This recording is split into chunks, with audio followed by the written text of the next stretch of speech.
सरासर झूठा प्रचार। और मैं जो आपको बात बता रहा हूं बिल्कुल प्रमाणिक, जो साईं बाबा ने खुद ने लिखवाई। उनका चेला था गोविंद रघुनाथ राव दाभोलकर, जिसको वो हेमा पंडित बोलते थे। वो सेवा में रहता था, पढ़ा लिखा था। उसको कह करके बाबा ने अपनी जीवनी लिखवाई, पूरी पुस्तक लिखवाई, जिसका नाम है साईं सच्चरित्र, जिसको शिरडी साईं संस्थान ने प्रकाशित किया। उसमें बिल्कुल जो बातें मैं आपको बता देता हूं, अपनी ओर से मैं कुछ नहीं बताऊंगा, बिल्कुल प्रमाणिक। साईं बाबा भगवान था कि नहीं आपको समझ में आ जाएगा। ये आदमी अफगानिस्तान का पिंडारी मुसलमान था। इसके बाप का नाम था मियां बरहुद्दीन। ये अफगानिस्तान से आए थे।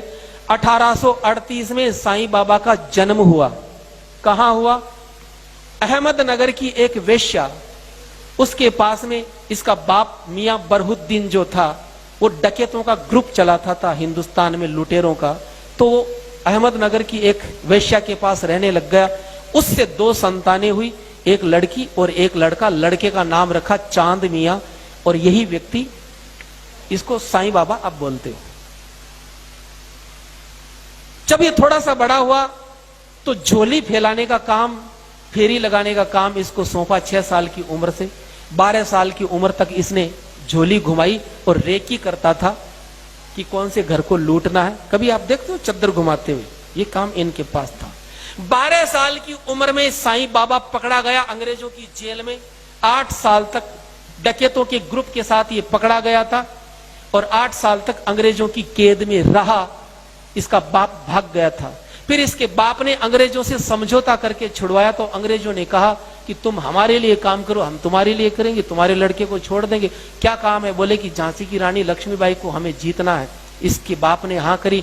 वो व्यक्ति, इसका बाप, झांसी में चला गया और रात को गेट खोला। उसने झांसी की रानी को मरवाने का काम, उसमें सहयोग किया इसके बाप ने।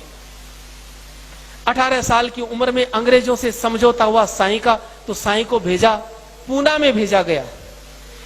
लोकमान्य तिलक के स्वतंत्रता संग्राम को दबाने के लिए इसको प्रोजेक्ट करके अंग्रेजों ने भेजा पूना में। और लोकमान्य बाल गंगाधर तिलक इतने चतुर थे, वो समझ गए कि ये पाखंड रचा रहा है, ये दुनिया को भटकाएगा।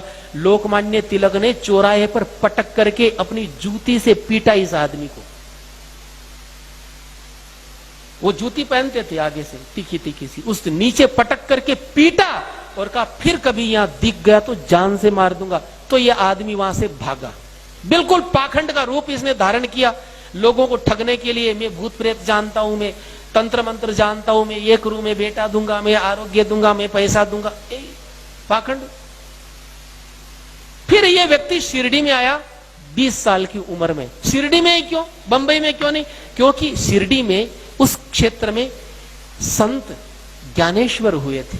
वहां के लोग बड़े श्रद्धावान थे, भावुक थे। तो सोचा कि मेरी दुकान चल जाएगी। वहां पर ये आदमी आया और आकर के धीरे धीरे इसने अपना अड्डा जमाया। रोज ये कुरान का पाठ करवाता। इसका शिष्य था अब्दुल बाबा, कुरान का पाठ करवाता। अपने हाथों से बकरा काट करके, अपने हाथों से बकरा काट करके चावल में मिला करके प्रसाद बांटता। कोई नहीं लेता तो गंदी गंदी गालियां देता। एक बार तो ऐसा हुआ, काका साहेब दीक्षित एकादशी के दिन उनसे बोला कि बकरा लाओ। उन्होंने कहा मैं तो ब्राह्मण हूं, तो गालियां दी। जबरदस्ती मंगवाया और बना करके उसका ब्राह्मण धर्म भ्रष्ट किया। उसको भी बोले खा। एक बार तो ऐसा हुआ, शिरडी में हैजा फैल गया। तो वहां के पंचों ने कहा कि ऐसा करो कि कोई जीव हिंसा मत करना, ताकि हैजा कंट्रोल में आ जाए। सबने जीव हिंसा बंद कर दी, लेकिन इसने कहा मैं तो काटूंगा। बकरा अपने हाथों से काटता, काट करके चावल में मिला करके सबको प्रसाद बांटता। बोले मैं तो मुसलमान हूं।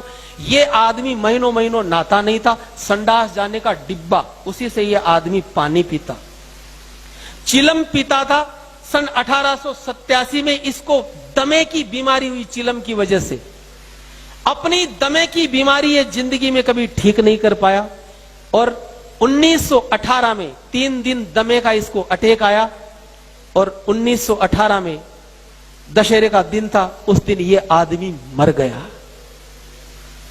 अब मुझे एक बात बताइए, न तो इसने कोई प्रतिभा थी, न इसमें कोई भक्ति थी, न इसका हिंदू धर्म से कोई लेना देना था। जिंदगी भर ये हिंदू देवी देवताओं को गालियां देता था। जो आपको ये साईं राम, ओम साईं, ये तो बाद में जोड़े गए केवल मूर्ख बनाने के लिए। 1957 तक इसकी जो कब्र थी, जहां आज मंदिर बना हुआ, यहां केवल मजार थी इसकी।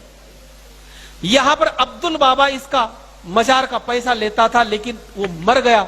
तब हरि सीताराम दीक्षित नाम के कांग्रेसी नेता थे, उन्होंने इस मजार को अपने कंट्रोल में किया और पैसा लेना शुरू किया। फिर पाखंड की शुरुआत हुई। इंडोनेशिया से ये पूरा का पूरा जो षड्यंत्र चला।